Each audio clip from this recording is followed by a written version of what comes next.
While making a photo movie, I want to read a story that I found in the paperwork from Savannah Shriek, my youngest daughter. And these were the words that I'm going to tell her story from her perspective at her young age when she was going to school. My family story, Savannah Shriek. My grandma's parents were Emma and Roy Powell. She grew up in a large family with 7 brothers and 5 sisters. Out of all her siblings, she is the eldest, holding a special place among them. On the other hand, my grandpa's parents were Vera and Vernon Rich.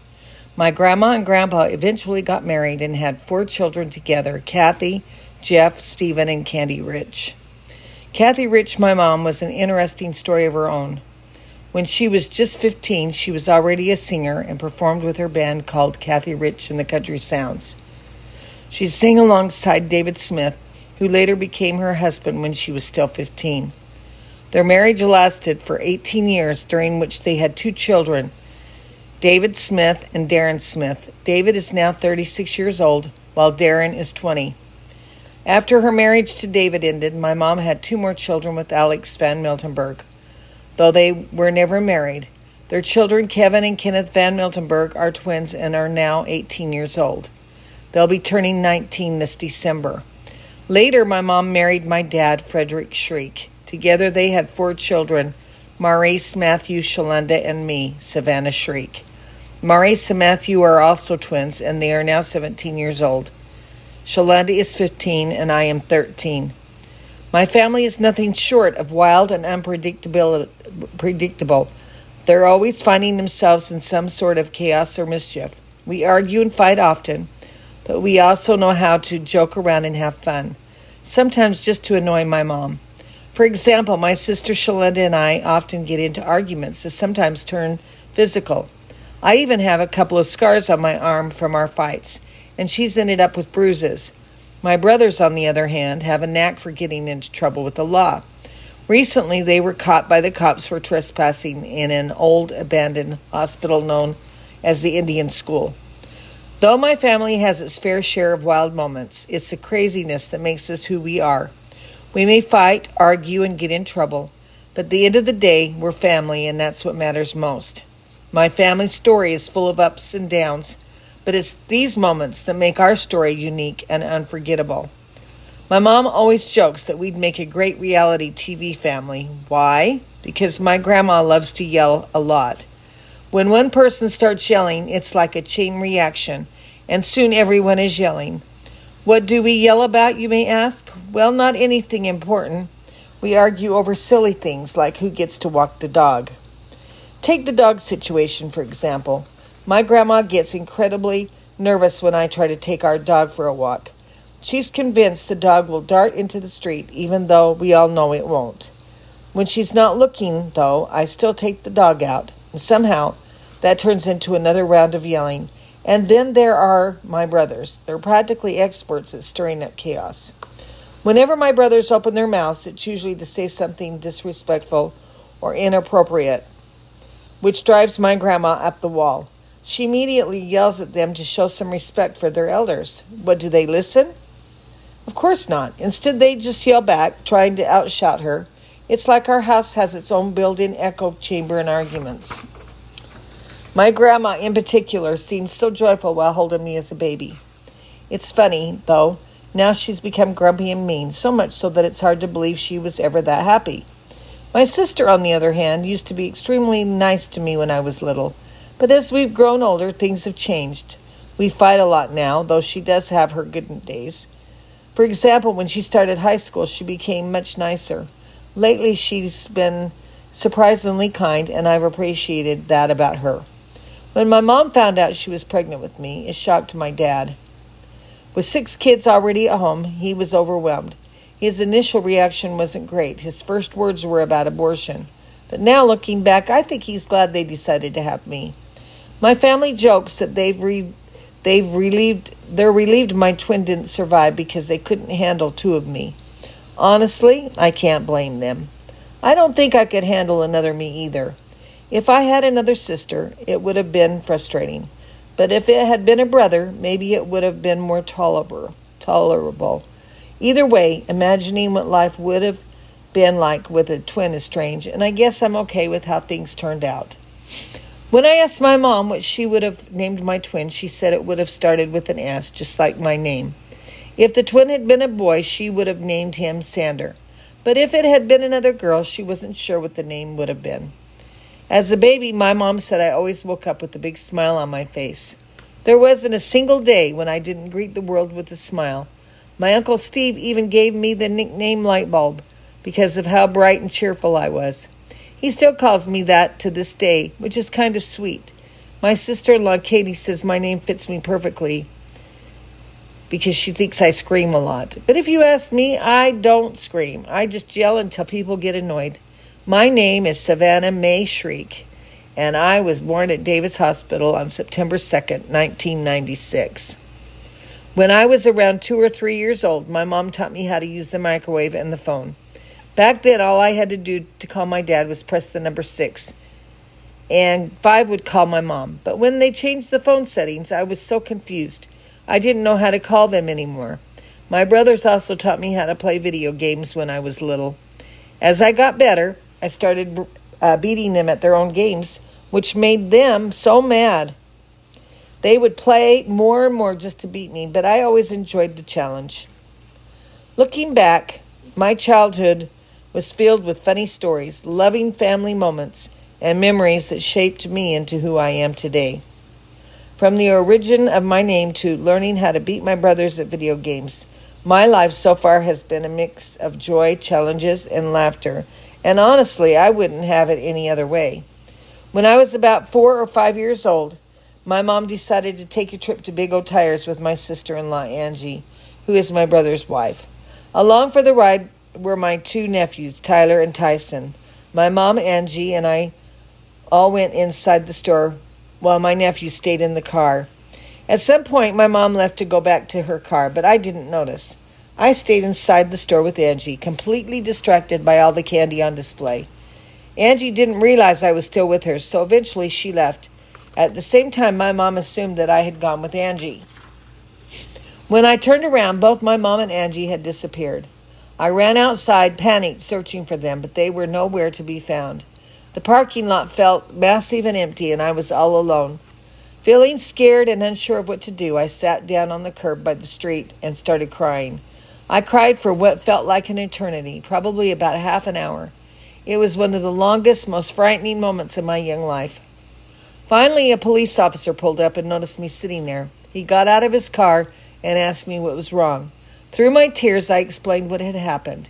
He asked if I knew my home phone number, address, or anything else that could help him find my mom. To my embarrassment, I didn't know anything except my mom's name. Despite my lack of information, the officer made some phone calls. About 20 minutes later, my mom showed up. It turned out she had gone home, thinking I was with Angie, only to realize I wasn't there. She immediately rushed back to Big O Tires. When she saw me sitting with the officer, she was both relieved and upset. I ran to the van, climbed inside, and sat there while my mom talked with the officer. The officer asked her to wait for another officer to arrive. After a little while, another police car pulled up, and the new officer stepped out. He smiled at me and told me to hop out of the van for a moment. Curious, I followed him to his car. When he opened the trunk, I couldn't believe my eyes. It was filled with stuffed animals. He told me I could pick one to take home. My brothers, who were also with us by then, started yelling at me to choose a bear with hearts on it. But I didn't listen to them. My eyes immediately landed on Thumper, the rabbit from Bambi. I knew he was the one. Without hesitation, I chose him. That day ended on a happy note. I was so excited to have my new stuffed animal.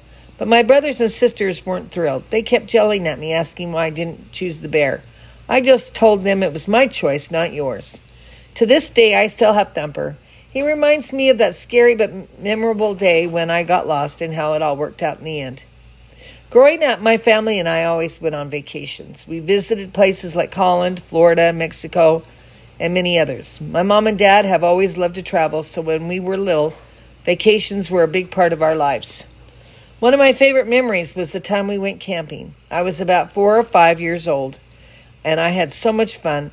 My grandma and grandpa, who were visiting from Holland, joined us on that trip. Our go-to camping spot was Bear Lake, a place that quickly became our family's favorite destination. At Bear Lake, my siblings and I spent hours playing on the playground or running through piles of leaves. My mom captured many of these moments on video, and those recordings are treasures we still cherish. I remember one time I fell and started crying. My dad, always attentive, came running as soon as he heard me. His comfort made everything better. One year, my brothers went fishing with my grandpa while the rest of us relaxed. When I was about 6, we went back to Bear Lake, and that trip turned out to be one of the most exciting ones. My dad rented a jet ski, and we all took turns riding on it with him. It was thrilling. I'll never forget when my brother Kenneth, my sister Shalanda, and I hopped on together. My sister accidentally pulled Kenneth, and they both fell into the water and couldn't stop laughing as we turned around to pick them up. There was also another unforgettable moment when my dad took all the boys out on a boat. They were having a blast until the boat suddenly started sinking. Everyone panicked and jumped out, swimming back to safety. Thankfully, someone helped them pull the boat out, and though it was a scary experience, everyone was okay in the end. Another cherished part of my childhood was my love for dancing. My brother Darren often performed in productions like The Nutcracker, and I always admired him for it. I wanted to dance too, but my mom never signed me up for lessons. That didn't stop me, though. I would sneak into my sister's dance uniforms and twirl around the house. My mom would often take videos of me spinning and twirling, pausing occasionally to grab a sip of Diet Coke before continuing my elaborate performances. My sister wasn't too pleased when she caught me in her outfits. She'd yell at me to take them off, pointing out that I was even wearing mismatched shoes. But I didn't care. I just kept dancing. To my surprise, my sister later did the same thing, likely trying to grab some of the attention I was getting. Cherished in the good times. These memories of family vacations, camping trips, and my impromptu dance performances remind me of the joy and laughter that defined my childhood. Whether it was falling off a jet ski, rescuing a sinking boat, or spinning around in a dance uniform, every moment was filled with love, fun, and sense of adventure. These experiences have shaped who I am and continue to bring a smile to my face whenever I think about them. On my first day of school, I was really scared. Everything felt so big and unfamiliar, and I wasn't sure how I would fit in. But after a while, I realized it wasn't so bad. I had already made so many friends, and all my brothers and sister went to the same school. That made it feel more like home.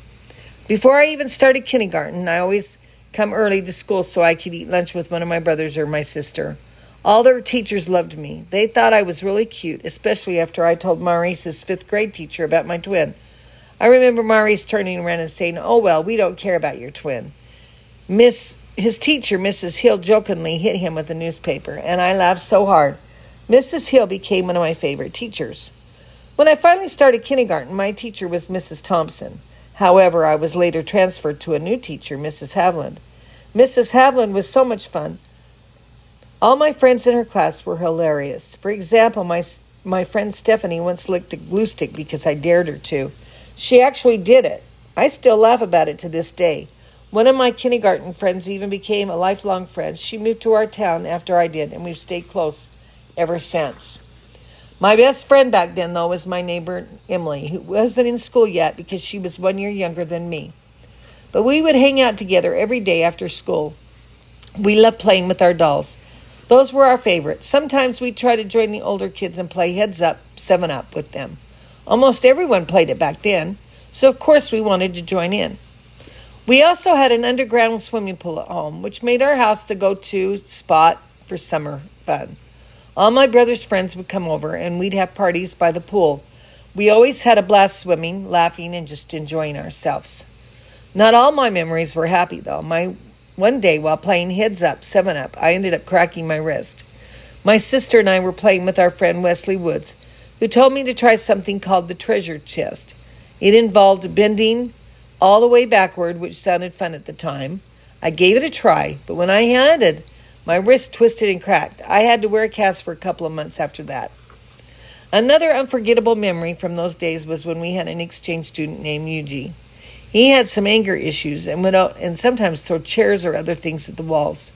One day we were at the park near the elementary school when some kids started throwing apples at us. Eugene got really mad. Since he loved baseball, he picked up an apple and threw it as hard as he could. It hit one of the kids right in the back, and the kid fell to the ground crying. At first, we couldn't stop laughing, but then the boy's mom came over and started yelling at us. She went to tell someone in charge, but we all ran home before she could. Even though Eugene and I spent time together, I always got the feeling he didn't like me. I never understood why, and he never told me. Now that I think about it, none of the exchange students I met ever seemed to like me much. Looking back, my early school days were a mix of fun, laughter, and a few tough moments. But they were definitely memorable, and I wouldn't trade those experiences for anything. They shaped who I am today and gave me plenty of stories to tell. Childhood memories, Christmas, Halloween, and cavities. When I was little, I remember waking up on Christmas Day as early as 3 or 4 o'clock a.m. I was always so excited that I could hardly sleep the night before. My dad would get mad because I never slept on Christmas night, but I just couldn't help it. The magic and anticipation of Christmas morning were too much to handle. I would sit by the Christmas tree, wide-eyed, waiting for the first signs of the day's surprises. Sometimes I'd nod off by the tree, surrounded by the glow of the twinkling lights. Every Christmas Eve, my parents would send my siblings and me downstairs, probably to keep us from catching them sneaking in the presents. My brothers, however, always had other plans. They led me to the window and tried to spot our parents in the act of delivering gifts. They wouldn't let me back inside unless I figured out what was going on, but I was too nervous to stay out there for long. I'd chicken out and try to sneak back inside, even though they'd give me a hard time for it.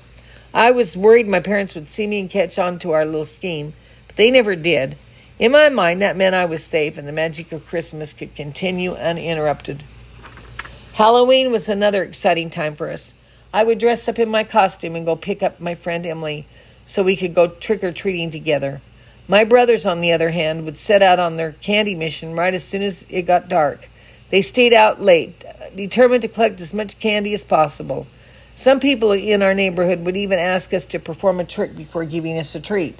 It was always fun and kept the night interesting. By the end of Halloween night, we'd return home with at least 2 pillowcases full of candy each. But in our house, you had to guard your candies carefully, or it would mysteriously disappear, probably into one of my siblings' secret stashes. One of the funniest memories from my childhood happened during a visit to the dentist. It was my first time there, and they told me I had 7 cavities. Instead of being upset, I walked out of the office singing, "I have 7 cavities." My mom and sister couldn't stop laughing at me. They kept saying, "Savannah, cavities are bad, not good." To this day, they still tease me about that moment. Looking back, these memories make me smile, whether it was the thrill of Christmas morning, the excitement of Halloween, or even the embarrassment of my first dentist visit. These moments shaped my childhood. They're little pieces of who I was and who I've become. One thing I'll never forget is how my grandma's words and actions stick with me. While she's busy yelling, my grandpa just sits quietly in the corner, observing the madness like it's some kind of live comedy show. My house is never quiet, ever. If you step foot inside, you'll hear at least 2 people yelling at any given moment. Visitors to our home often get more than they bargained for. My mom always says we're entertaining, and my brother's friends agree. They keep coming back, not only for the food, but also for the drama. It's like dinner and a show, all rolled into one. My grandma, however, insists she wouldn't watch us on TV. She's too busy enjoying her old black and white shows, but I think deep down she knows we'd make a great entertainment. The story of me. My story begins with a bit of a mix-up. When my mom was pregnant with me, the doctor initially told her she was having quintuplets. Yes, 5 babies. But upon closer examination, the doctor realized he'd made a mistake. My mom wasn't carrying 5 babies, she was carrying twins. However, the joy of expecting twins turned to heartbreak when my mom learned that my twin had passed away 6 months into the pregnancy. The umbilical cord had tragically wrapped around their neck. After I was born, my mom seemed fine at first. But shortly after coming home, she started feeling unwell and had to return to the hospital. While my mom was in the hospital, my dad stayed by her side with me in tow. During all the chaos, my parents misplaced the official hospital papers about my birth. To this day, they don't know the exact time I was born, but they still have a photo that shows my weight and birth date. When my mom finally recovered and brought me home, I was the center of attention. Everyone doted on me, and life seemed so sweet. But as time went on, the sweetness turned sour. Somewhere along the way, my family's love became a bit more chaotic. Despite the yelling and occasional drama, My mom has always been sentimental about capturing memories. She took endless pictures and videos of me growing up. Every month, she'd grab the camera to document my milestones. Even when someone was crying or throwing a tantrum, she thought it was cute and made sure to record it. If things got too out of hand, she'd just tell us to go get Dad. My family may be loud, chaotic, and sometimes downright frustrating, but they're mine. Every argument, every laugh, and every memory is part of what makes us who we are. And while my grandma might not tune in to watch our hypothetical TV show, I think it would be a hit. After all, who wouldn't want to see a family like ours in action? The way I got my name is pretty special. My mom is reading The Work and the Glory, and in the book there was a girl named Savannah. She loved the name so much that she decided to name me Savannah too. My middle name has its own significance, and it was passed down from my grandma, as it's her middle name as well. It's nice to feel that connection to her through my name. I first started walking at my brother's wedding. I don't remember the exact date, but there are videos of me as a baby at the wedding. When I watch those videos, it's heartwarming to see how happy my family looked. Everyone was smiling and laughing. And this is the end of what she had written that I found in some of the albums from her school years. And the only thing, there's a few things like when she talked about quintuplets. Yes, they thought I had more than one baby, but we lost the other of her, the twin, at an early point. We don't know when. It wasn't 6 months, and it wasn't the umbilical cord wraparound. But what's nice is the fact that this is how she remembers it. And we didn't lose her stuff from the hospital either. But when you're finding writings from your youngest child and they've written, this is their memory, the way they wrote it, and it's so precious. And so I shared it in this review of all the photos and stuff that I shared in this movie. And I hope you enjoyed it. And I certainly enjoyed reading Savannah's words from long ago. And I hope to do the same with some of the other kids. They have a lot of things that they wrote that I want to do in another little movie. So look forward to having a few more posted that will have some of those special moments. And thank you for listening. While making a photo movie, I want to read a story